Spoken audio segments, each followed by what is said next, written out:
In today's journey, I'm going to show you the other side of Suzhou. We will walk in the dense bamboo forest, discovering the most beautiful museum in China, and visit the landmark of modern Suzhou, Oriental Gate. Hi, good morning everyone. I believe yesterday's trip already let you feel the charm and beauty of Suzhou. And today there are more exciting views waiting for us. Our first stop is my personal favorite spot, Huqiu Tiger Hill. This scenic area packs all kinds of different views into one place. And the most amazing part here is, you see that? China's version of Leaning Tower of Pisa. Let's go and check it out. Back in China's Chunqiu period, that's about 2,500 years ago, King Henry ruled the Wu Kingdom, a kingdom in today's southeast of China. After he died, he was buried here, and the white tiger was said to linger around the site. That's why people name it Huqiu, literally Tiger Hill. So, during Tang and Song dynasty, monks they built temples here, and Huqiu grew from a royal tomb to a Buddhist site. And finally, the top scenic spot in Suzhou.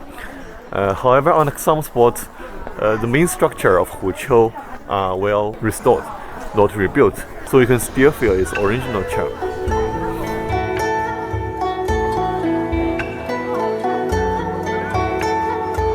We will take the middle path up the hill, and it's the most classic route. Following this stone path, we will pass by all the main attractions in Huqiu. On this sunny day, you can feel everything is so refreshing and bright. Look at the views.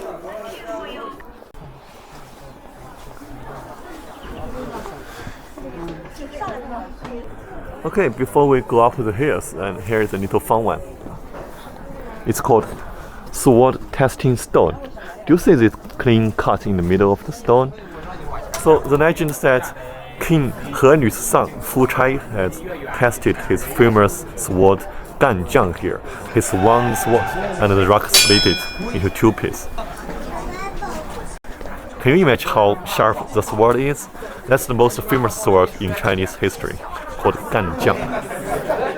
Well, today is actually much colder than yesterday, but still sunny. I believe that's the best season to visit Huqiu. You see those yellow leaves, trees, everything is so beautiful, fabulous. Okay, do you see this huge flat surface stone? It's called Thousand People Stone. Okay, so what makes it special is from a famous story, a Buddhist monk. His name is Zhu Daosheng. He used to preach here in the middle of the stone. It's a little bit higher, like a stage. Yeah. So many people came to here to listen to him, and they stood in this stone. Do you see it's an entire stone with some cracks? From this famous gathering, this huge rock got its name. Do you think we can have a concert or TED speech here? Yeah, maybe. Look how big it is.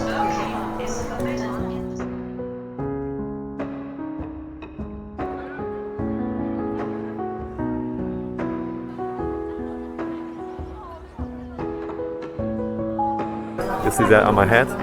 Red, yellow, green, and blue sky. All those colors blended together. Well, in front of us, you see this small but intriguing pond. Does it look like a sword that I can hold in my hand? The name of it is Jianchi Sword Pond. I'm not joking. Do you see that red Chinese character on the wall?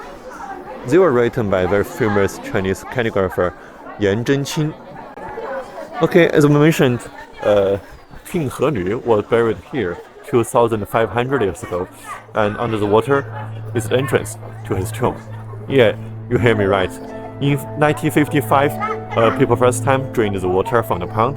They found a hole at the bottom of the pond with 3 large stone slabs covered it. However, the exploration was stopped because people found any digging into the pond will cause damage to the basement of the golden right above us.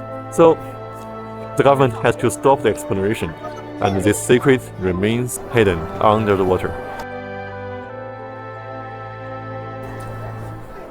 Leaving the sword pond behind, we will keep climbing up, and soon we will arrive at the treasure of Tiger Hill, Yunyan Temple Pagoda.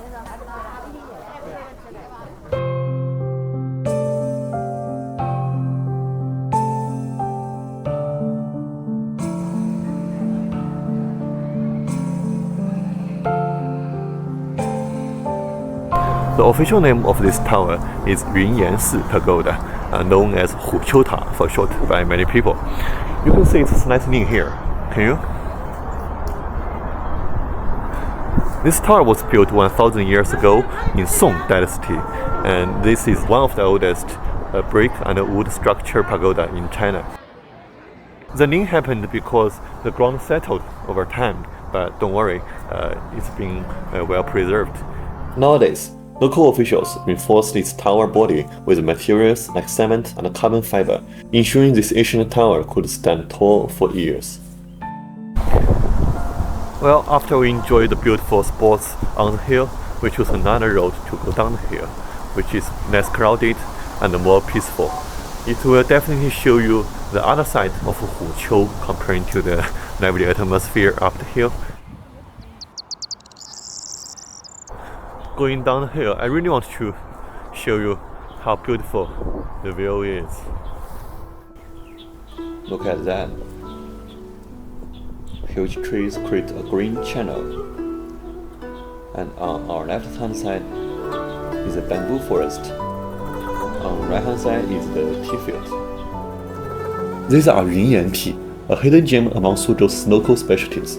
People have been growing tea here since Tang Dynasty, over 1000 years ago. They are very rare and expensive. You can hardly buy them in the market. And only locals can enjoy this specialty. You see that little pavilion there? They say this pavilion was the cafe for ancient poets. After wandering Tiger Hill, they will stop here to sip tea and rest.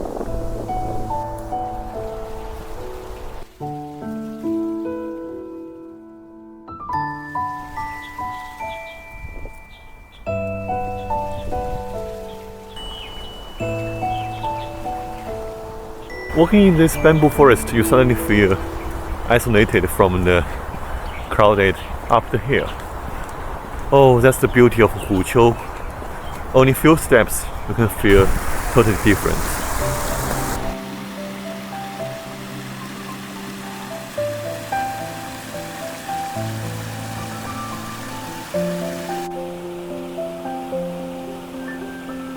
Well, what an incredible tour. Gorgeous screens, ancient buildings, those fascinating stories, and this peaceful bamboo forest. Now you know why I said this is my favorite spot, because you can enjoy such beautiful views in a single scenic area. Well, next we will go back to modern society. Our next stop is the famous Suzhou Museum. This is the final masterpiece of I Am Pei, the legendary architect who designed the iconic Louvre Pyramid in Paris. As a true Suzhou native, he really understands how to blend modernism and the traditional garden aesthetics. White walls, green rooftops, and classic black tiles, just like the city's historical residence, paired with his signature geometric designs. This building feels so modern and sleek, yet shows traditional Chinese charm at every turn.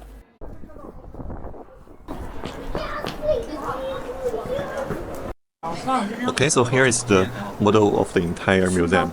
You can see here is the entrance, and here where we right now as the main hall. And Mr. Bei also created a back garden as the backyard, very similar to the traditional Chinese garden. In 2006, when Pei first took on the Suzhou Museum project, he already had a clear vision to create a garden-style museum that was both modern and traditional. Born in Suzhou, he spent his childhood exploring gardens like the Zhuozheng Garden. The principles of traditional Chinese garden design were already deeply ingrained in his mind. When he received the invitation from his hometown, he set the goal: this museum should incorporate Suzhou's architectural style while showcasing innovative and modern concepts.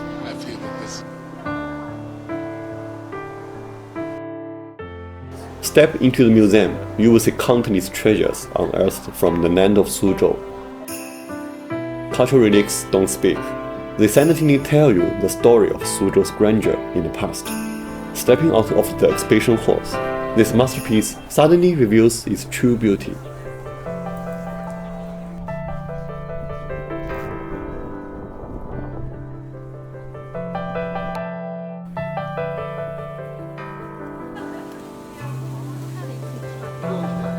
Mr. Bei, he really understands how to capture the essence of Chinese traditional garden. You can see, as the backyard of the museum, he really constructed this abstract garden here. You have bamboo, you have pavement, you have ponds, and even you have rockery.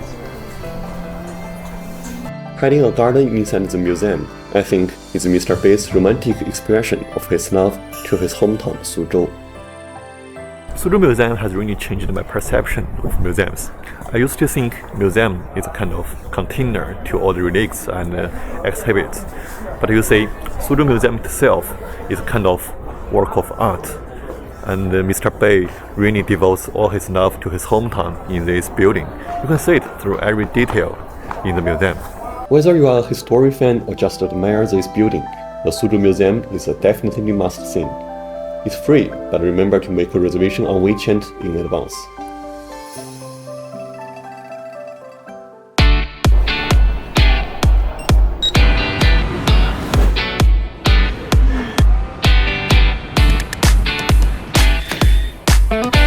Starting from yesterday, we've been discovering the ancient city of Suzhou. Those gardens, hills, rockeries. All those precious treasures were left by our ancestors. And next, I will show you the modern side of Suzhou.